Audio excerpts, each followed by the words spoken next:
Start करते हैं with example 5-7। जैसा मैंने कहा, हम कोशिश करेंगे कि आज पहले हाफ में हम 2-3 एग्जाम्पल्स और थोड़ा सा 2-3 फोर्स मेंबर के हवाले से डिस्कशन करें, और ब्रेक के बाद फिर हम जो है वो एक्सरसाइज के प्रॉब्लम्स सॉल्व करेंगे।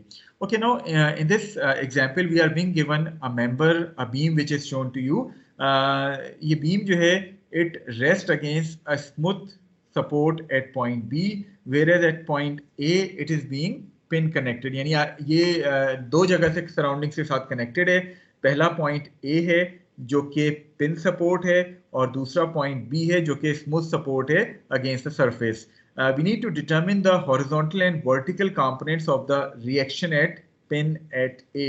हमें जो पिन है उसके सपोर्ट रिएक्शंस डिटरमिन करने हैं। This beam is being acted upon by a force of 60 Newton as well as by a clockwise moment of 90 Newtons meter.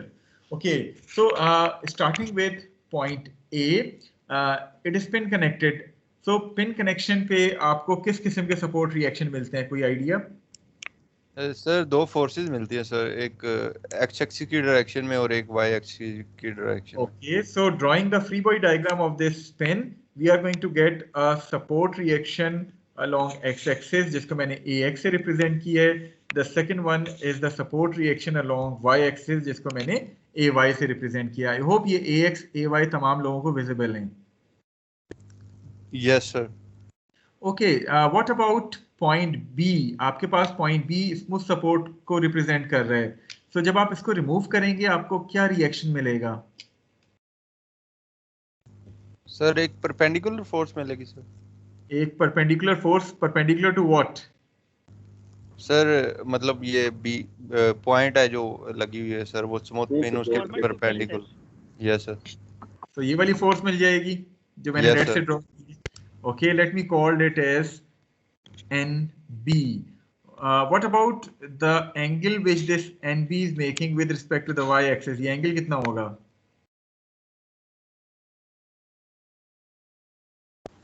Sir 30।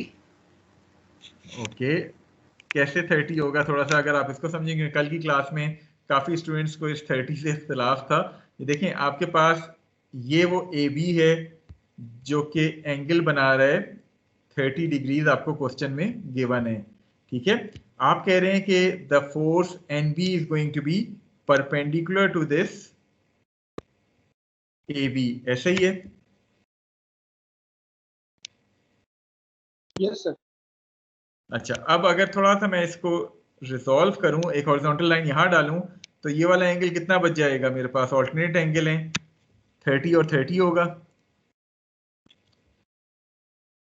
Total angle 90 है। इसका मतलब क्या है कि मेरे पास ये एंगल कितना हो जाएगा? 60, ऐसे ही है।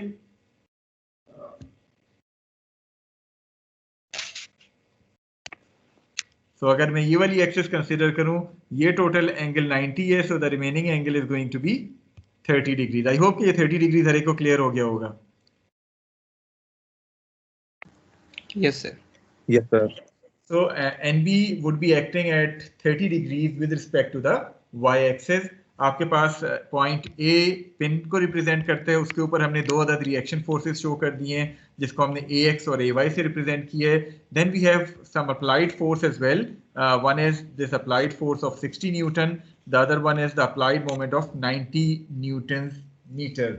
Okay, so we need to find out the support reactions at pin A.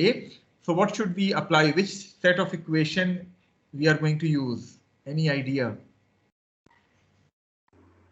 Sir हम वो नॉर्मल वाला यूज करेंगे। हम जो पहला सेट ऑफ इक्वेशन है उसको इस्तेमाल कर लेंगे जिसमें हम समेशन fx, समेशन fy और समेशन m करते हैं। अगर सपोज मैं समेशन fx करता हूं तो उसमें अननोन्स कितने होंगे उस इक्वेशन में? सर एक अननोन होगा। एक अननोन होगा। What about NB? NB भी तो अननोन नहीं होगा जिसके कंपोनेंट जब आप बनाएंगे। सर दो होंगे, ये सर उसी का अननोन होगा, एक दो अननोन होंगे ना। और व्हाट अबाउट अगर आप समेशन fy अप्लाई करें तो कितने अननोन होंगे इक्वेशंस में? तब सर दो होंगे। सर तीन होंगे। ओ सर दो होंगे तब भी। सर x खत्म हो जाएगा। हाँ, तो यानी अगर आप समेशन एफ एक्स करते हैं तब भी 2 अननोन आ रहे हैं, समेशन एफ वाई करते हैं तब भी 2 अननोन आ रहे हैं, तो व्हाई नॉट अगर आप पहले मोमेंट अप्लाई कर लें, मोमेंट इक्वेशन अप्लाई कर लें, ताकि आपका एटलीस्ट एक आध अननोन तो पता चल जाए ना मोमेंट इक्वेशन से, और बाकी फिर आप एफ एक्स और एफ वाई से फाइंड कर लें। तो मोमेंट का अननोन फाइंड करने के लिए आप मोमेंट किस पॉइंट के अबाउट लेंगे, ए या बी? सर ए ले लें। अगर मैं बी लूं तो क्या नुकसान है? सर मैं बी के रेफरेंस से वो नहीं दिए हुए रीडिंग्स, तो वो एक्स्ट्रा देने थे। नहीं, देखिए अगर मैं समेशन एम बी लेता हूं तो उस इक्वेशन में कितने अननोन आएंगे?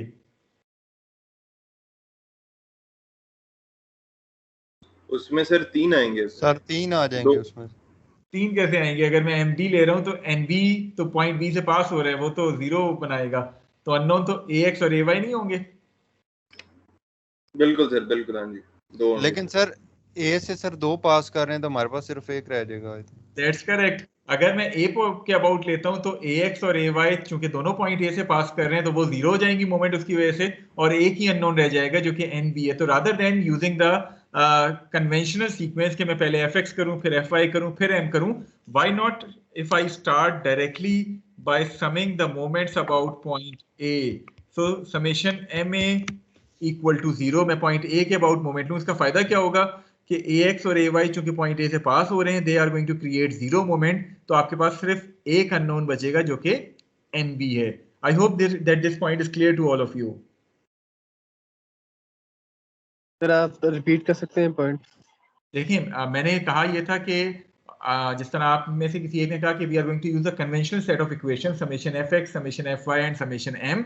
लेकिन अगर मैं समेशन एफ एक्स पहले अप्लाई करता हूं तो एक्स डायरेक्शन में मुझे नजर आ रहा है कि ए एक्स और एन बी का कंपोनेंट एक्ट कर रहा है, इट मीन्स के 2 अननोन आएंगे उस इक्वेशन में। इसी तरह जब मैं समेशन एफ वाई लूंगा तो उसमें ए वाई और एन बी का कंपोनेंट आएगा, अगेन 2 अननोन आ जाएंगे उस इक्वेशन में।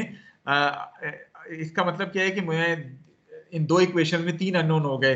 तो अगर मैं मोमेंट की इक्वेशन पहले अप्लाई कर लूं और मोमेंट में पॉइंट ए के अबाउट लूं, चूंकि ए एक्स और ए वाई दोनों पॉइंट ए से पास हो रहे हैं तो ये तो 0 मोमेंट बना रहे होंगे, सिर्फ एक अननोन आपका समेशन एम वाली इक्वेशन में रह जाएगा जो कि एन बी होगा। तो आप डायरेक्टली इस इक्वेशन का इस्तेमाल करते हुए एन बी की वैल्यू फाइंड कर सकते हैं। उसके बाद बेशक आप समेशन एफ एक्स और समेशन एफ वाई यूज करते हुए दोनों अननोन्स ए एक्स और ए वाई को जो है वो डिटरमिन कर सकते हैं। I hope that this point is now clear to all of you. Yes, sir. चलें, okay, so we are taking moment about point A and B से हम start करते हैं। What should be the perpendicular distance which NB is making from point A? Or shall we use the Varignon's theorem? ये मुझे बताएं। Sir वैसे तो 0.75 cos theta बनेगा ना? देखिए अगर तो आप NB को रिजॉल्व कर रहे हैं इसके 2 कंपोनेंट्स में, वन इज दिस कंपोनेंट जो कि मैंने येलो से शो किया है, x component, the other one is this component जो कि मैंने ग्रीन से शो किया है, ये आपके पास NB cos 30 और NB sin 30 हो जाएंगे। और फिर आप 0.75 को भी cos और sin की फॉर्म में रिजॉल्व करें। But if you can look at this figure, NB जो रेड कलर से शो हुआ है और ये 0.75 एक दूसरे के परपेंडिकुलर है ना? Yes sir. तो why I am going to use the Varignon's theorem? Varignon's theorem तो हम इसलिए इस्तेमाल करते हैं कि वो perpendicular distance find करना आसान हो जाए। But already this NB and its perpendicular distance is given to me as 0.75. So shall I use directly this 0.75 as my perpendicular distance or moment arm without any cos sign? Yes sir. ठीक है, तो बजाय इसके कि मैं कान को उल्टा करके पकड़ूं कि मैं पहले NB को रिजॉल्व करूं इसके x और y कंपोनेंट में, मैं 0.75 को cos 30 और sin 30 की फॉर्म में रिजॉल्व करूं और फिर बड़ी मुश्किलों से ये मोमेंट फाइंड करूं, तो व्हाई नॉट यूज डायरेक्टली? क्योंकि मोमेंट क्या होती है? Force into perpendicular distance. तो NB का तो already perpendicular distance from point A मेरे पास नोन है, which is 0.75, so I can directly use this 0.75 as the perpendicular distance. I hope that this point is clear to all of you. Yes sir. चलिए, ये clockwise होगा counter clockwise होगा? Counter clockwise. It is counter clockwise. So counter clockwise moments को मैं positive ले रहा हूं। जी पूछें। सर सर दरअसल ये शुरू से ये वाली चीज समझ लगती है सर, ये हम इसको क्लॉकवाइज काउंटर क्लॉकवाइज किस तरह करते हैं? अच्छा, कैसे जज करते हैं? देखिए, इसका मैंने पहले भी आपको बताया था, we are taking moments about point A. ठीक है, ये पॉइंट ए है जिसके अबाउट मैंने मोमेंट लेने हैं। ये एक अदद फोर्स है जिसका मोमेंट मैंने पॉइंट ए के अबाउट लेना है। अब ये जज करना कि ये क्लॉकवाइज मोमेंट बना रहा है या काउंटर क्लॉकवाइज मोमेंट बना रहा है, इसका तरीका क्या है कि आप जिस फोर्स का भी मोमेंट कैलकुलेट कर रहे हैं ना, from the head of that force you are going to trace a circle about that point, और वो आप टेल से ले जाके ज्वाइन कर देते हैं। नाउ किस डायरेक्शन में ये सर्कल बन रहा है? यस सर, ठीक है, एंटी क्लॉकवाइज बन रहा है sir anti clockwise. So that's why the moment is going to be anti-clockwise। इसके मुकाबले में सपोज मैं आपसे कहता कि आपके पास जो फोर्स है वो ये रेड कलर से फोर्स मैंने शो की है, इसका मोमेंट पॉइंट ए के अबाउट शो करें तो ये फोर्स है हेड ऑफ पॉइंट ए से ये अब क्लॉकवाइज हो जाएगा। ठीक है, ठीक है सर, जज़ाकल्लाह। चलें, तो आप काइंडली माइक्स अपने म्यूट कर लें अगर आप क्वेश्चन कर चुके हैं। ठीक है, सो अब आपने किया क्या कि एनबी का मोमेंट आ गया, और कौन सी फोर्सेस पॉइंट ए के अबाउट मोमेंट क्रिएट करेंगी? It is going to be that 60 newton force, perpendicular distance का गिवन है 1 मीटर। क्लॉकवाइज मोमेंट है counter clockwise? Clockwise sir clockwise. तो मैंने इसको नेगेटिव साइन के साथ जो है वो रिप्रेजेंट कर दिया। क्या कोई और टर्म भी इस मोमेंट इक्वेशन में आएगी? सर वो 90 न्यूटन मीटर। सर 90 वाला मोमेंट सर। 90 वाला मोमेंट वो क्लॉकवाइज है काउंटर क्लॉकवाइज है? Sir clockwise. क्लॉकवाइज है, सो मैंने -90 करके इस इक्वेशन को इक्वल टू 0 कर दिया। Now there is only one unknown which is NB. So once you solve this equation the value of NB would comes out to be 200 newton. I hope के this point is clear to all of you. Yes sir. Okay, now coming to our conventional equations, now applying summation fx equal to 0. What are the forces acting along x-axis? One is ax, जो कि point A का pin action का जो है support reaction है। दूसरा कौन सी force है जो x-axis के along आ रही है? Sir nb sin 30। nb sin 30 positive negative? Sir negative. Negative. अगर हम ए इसको पॉजिटिव रखते हैं तब जी, ए का हमने पॉजिटिव रखा है, positive side towards the right. So ax minus nb sin 30 should be equal to 0. This will give you the value of ax to be equal to 100 Newton. Similarly, applying the force summation along y-axis, summation fy equal to 0.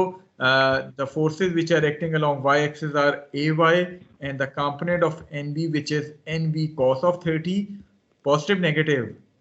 Negative. Okay, any other thing which you want to include in this equation? Sir 60 भी डालना है। 60 भी डालना है, so -60 should be equal to 0. So once you solve it, the value of support reaction at ay comes out to be 233 Newton.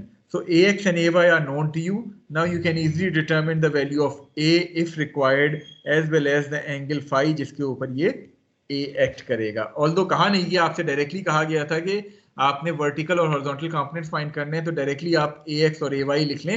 However अगर आपसे कहा जाए कि ए और फाई भी फाइंड करें तो you can easily determine the value of A and phi as well.